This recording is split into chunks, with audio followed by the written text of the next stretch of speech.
Hi, my name is Larry Sanders, and I have just published a book. It's taken me almost 50 years to write the stories and bring them forth. The title of the book is Incoming: Memories of a Combat Medic, Growing Up Poor, Getting Drafted to Vietnam, Coming Home, and Coming Out.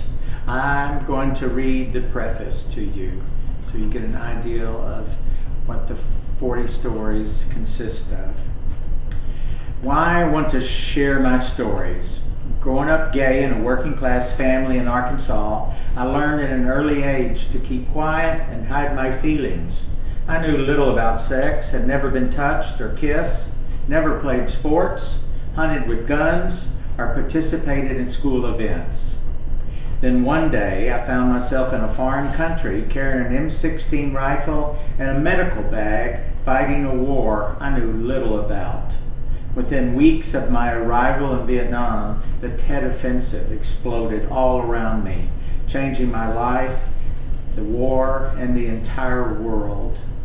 I witnessed death on a daily basis and became known as Baby Son Boxy, the babyface combat medic.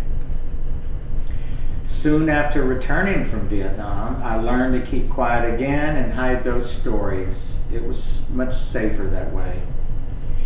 Until now, the memories of actual events and the interesting people from my early life, as well as my time in Vietnam, were stories I had kept buried, carrying many for over 50 years.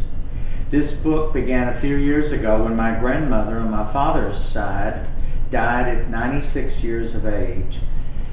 She had saved all the letters I had written to her from Vietnam. Somehow they ended up back in my hands. As I read them one by one, they became a record of an innocent 18-year-old boy slowly turning into a man. In the beginning, I was a kid, never questioning authority. By the end, I was a young man questioning a crazy, senseless war. When I began writing in earnest, voices from my past rushed forward. Voices of childhood innocence and laughter, voices of shame and fear, and finally voices of affection and forgiveness that begged me never to hide or forget them again, no matter how insignificant or unimportant they seem. A lifetime later, I am no longer afraid to tell the stories. I will never forget any of them. Thank you.